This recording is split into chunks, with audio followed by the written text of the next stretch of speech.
Welcome to IamDaleGuidance.com. I decided to switch it up for everybody today, and instead of doing just the audio cast and also a blog article, I wanted to do a video because I think it just helps people if they can see some visualization with what we're teaching. And as your personal entrepreneurship professor, I think it's important to really drive some of the conversations that we're having about how to start, maximize, and grow your business, and give you it in every dimension that is possible so you can get the most out of your business and out of your startup. And that's my job, to add value into how you add value to other people so you can make some money. And so today I think we have a really cool topic, and it's one that I've been sitting on for a minute as I've been working on the how to get funded post. And if you haven't read those, check on over. We're going through the segment. We probably got about 4 or 5 more episodes of that one out. But this one I really wanted to go back to our basics and talk about how do we come up with ideas. So I titled it Out of Ideas, a simple 3-step process to come up with a great startup idea.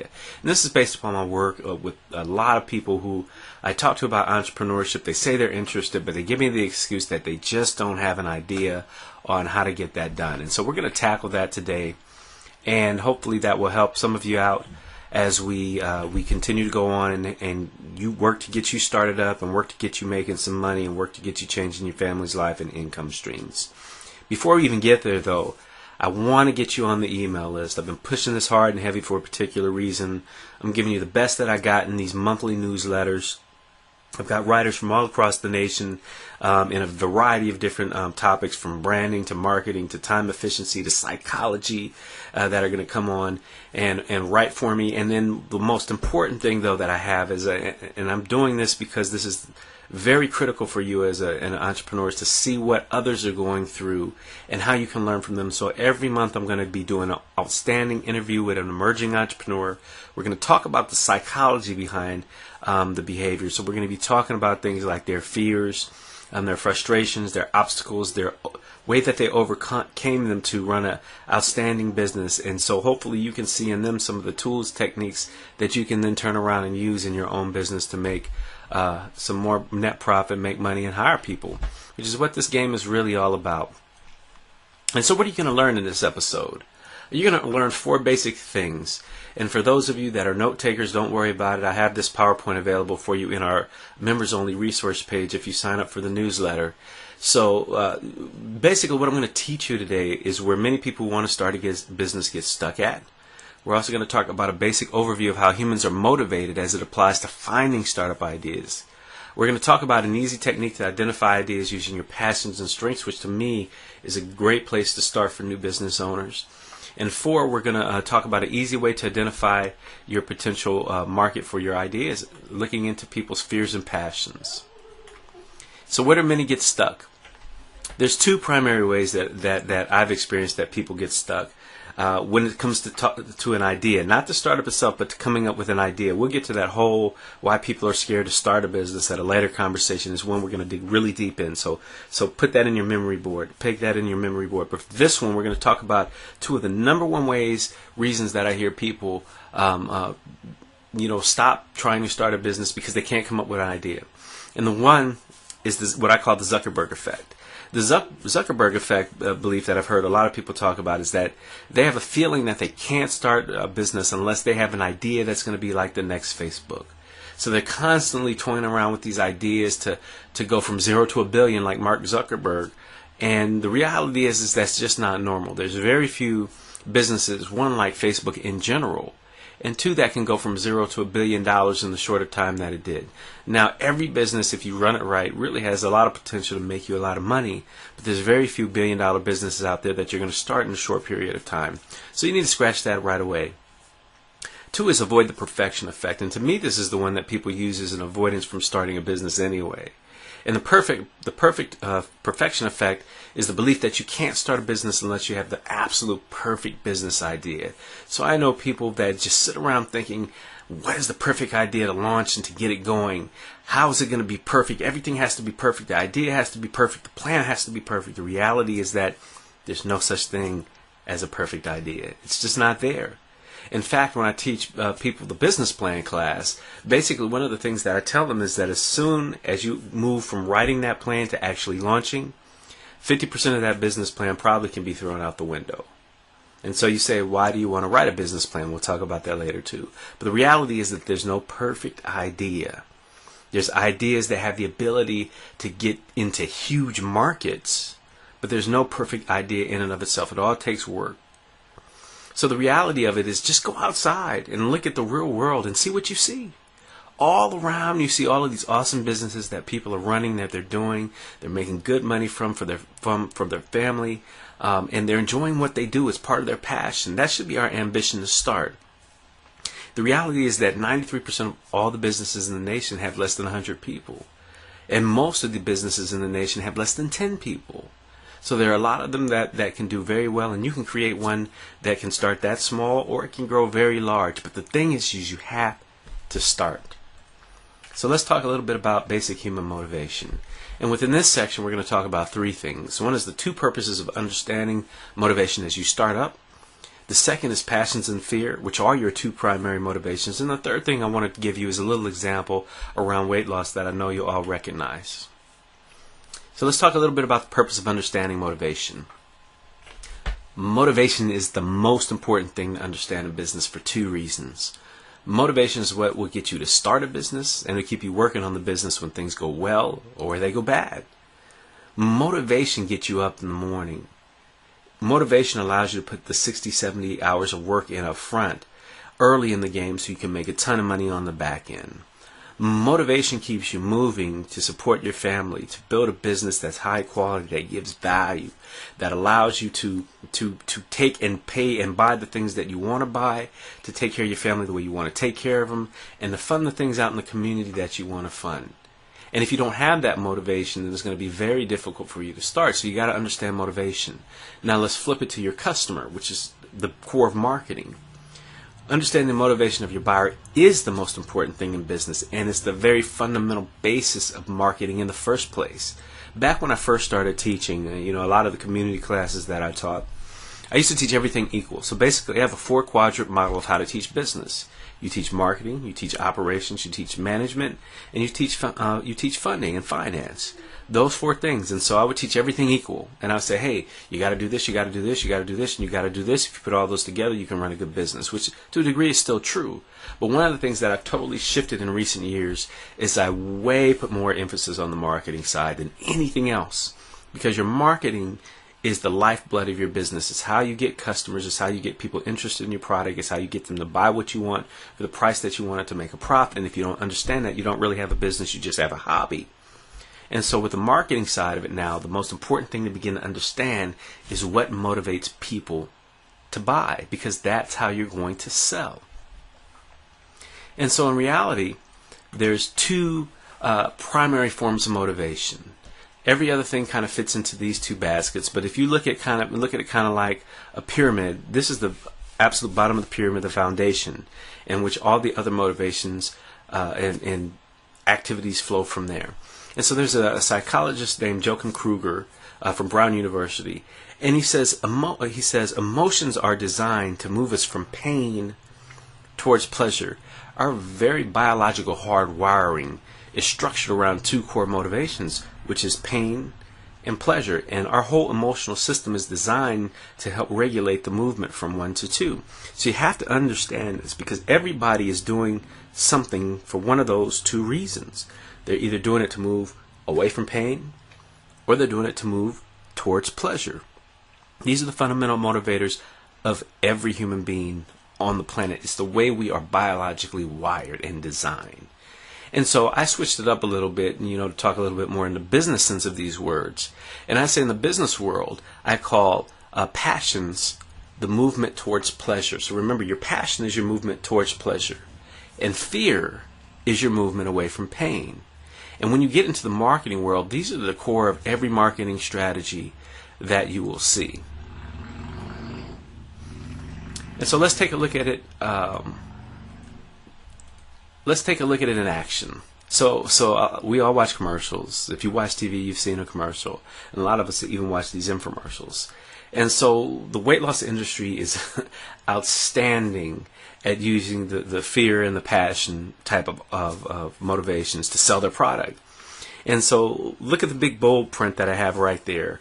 And I'm going to read it for you and see real quick in your mind as you listen and read it, if you can tell how it's moving the audience or the potential buyer. You've heard this many times, and so it goes, lose the big belly, get sculpted abs, and a rock hard body. I'm going to say that again. Lose the big belly and get sculpted abs and a rock hard body. So what's happening there? They're triggering fear, lose the big belly, and all the things that are implicated or associated with having a big belly. Maybe it's people won't find you attractive. Maybe it's you're unhealthy. Maybe it's you can't get in the clothes. All those, and sometimes they even make it more explicit. But then they're also adding the passion side of it. You get sculpted abs and a rock hard body, which is the opposite. You have abs, maybe the women will like you more if you're a guy. You have a rock hard body, meaning you can show people that you're strong, you're healthy, you can work longer, you have more energy, whatever. So they're fundamentally using these two core motivations that we all need to get when we start our business. So let's start moving into some exercises now. I call this the passion and strength exercise. And so in the passion and strength exercise, we're going to do a few things. And if you have a piece of paper, feel free to follow along, or you can, again, download the PowerPoint afterwards and try it on your own. And so right now, list your top 3 passions out. What are the 3 things that you enjoy or are passionate about the most? Put them in a column. And so here's mine.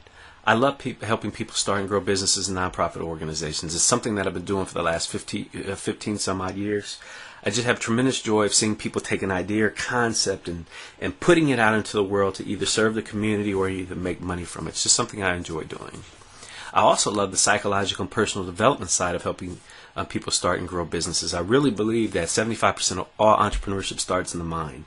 It's not in the skills that you have, but it's actually in the mind, the way that you see the world, the way that you train yourself, the way that you focus, and the way that you work and orient yourself to create a business and an institution that can generate money and revenue for yourself and your family. And my favorite is I absolutely love public speaking. I love teaching, and I love training. One of the best things that I do is when you get me on front of stage in a crowd, I'm going to let you have it. That's what I do. And so these are the 3 things that I really enjoy doing.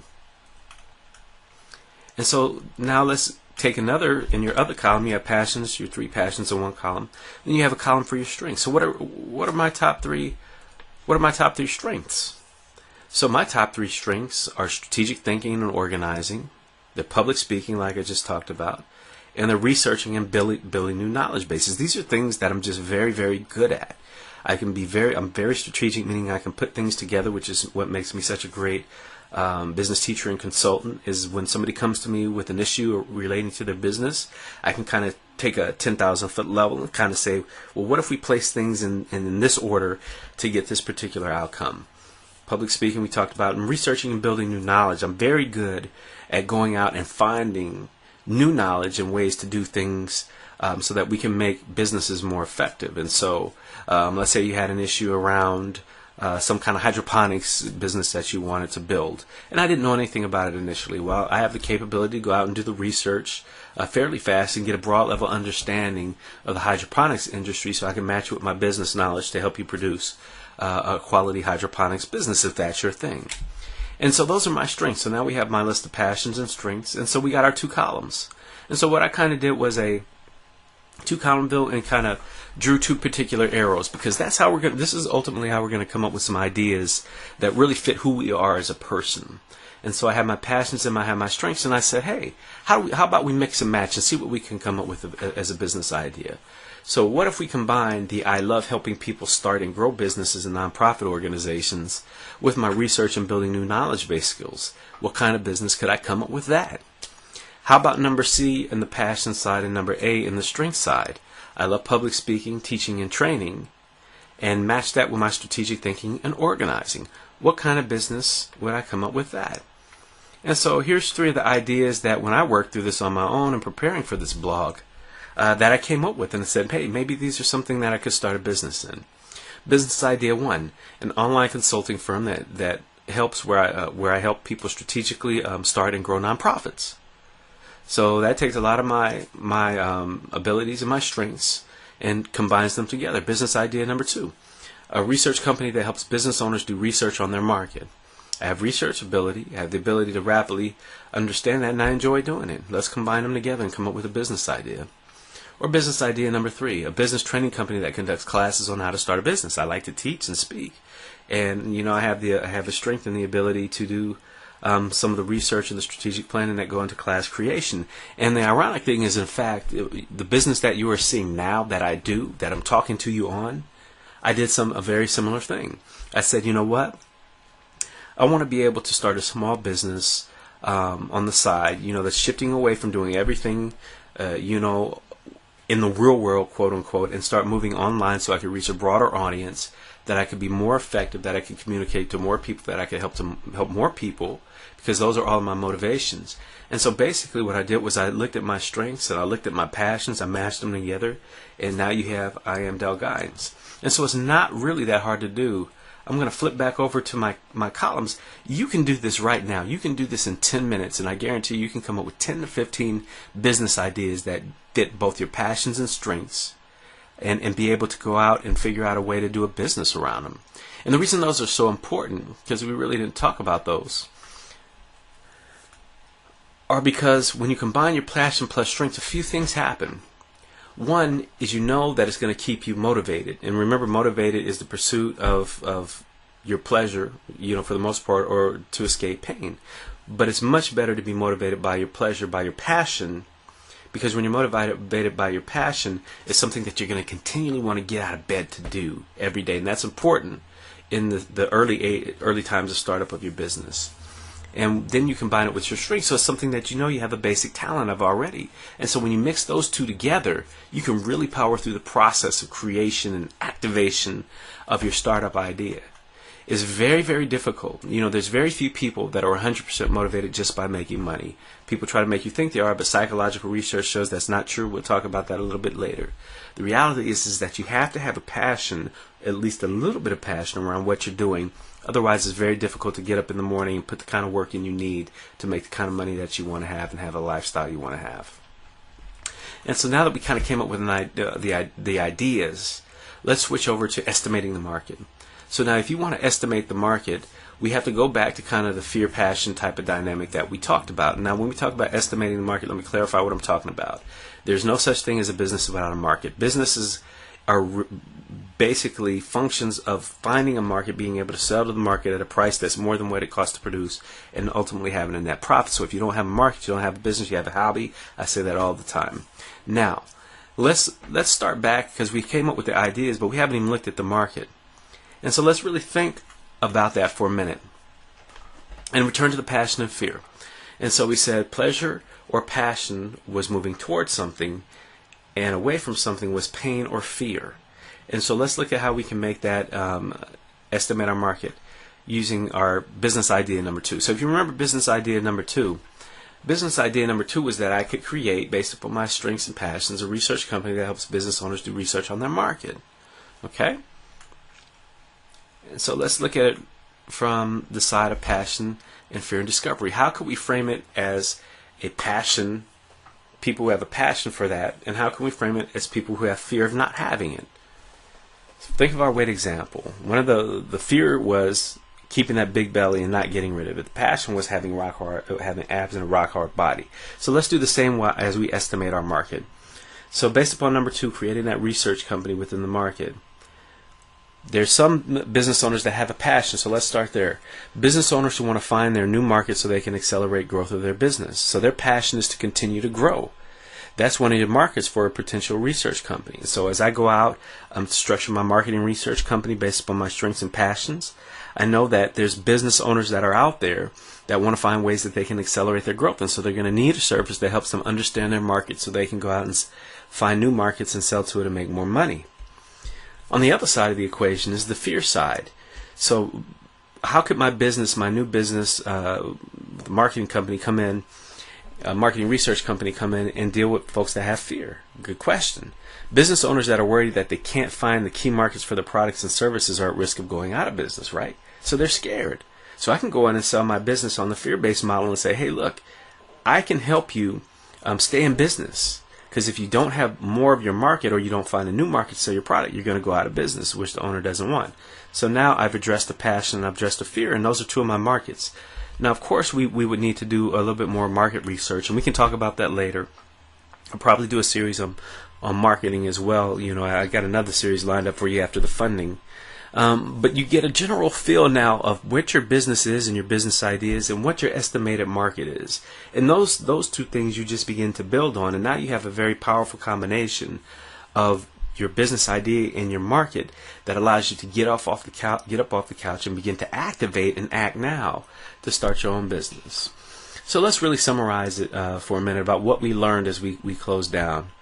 We've learned in this article how to identify passions and strengths and come up with business ideas around them.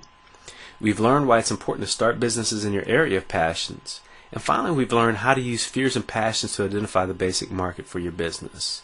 And so we did all that in about 10 minutes. And that's all you really need if you take the time to sit down, to get off stuck, to stop making excuses, to stop trying to be perfect, to stop trying to have a Mark Zuckerberg Facebook idea, and just figure out ideas where you can start just by using the skills and the passions and the strengths you already have and figuring out that market.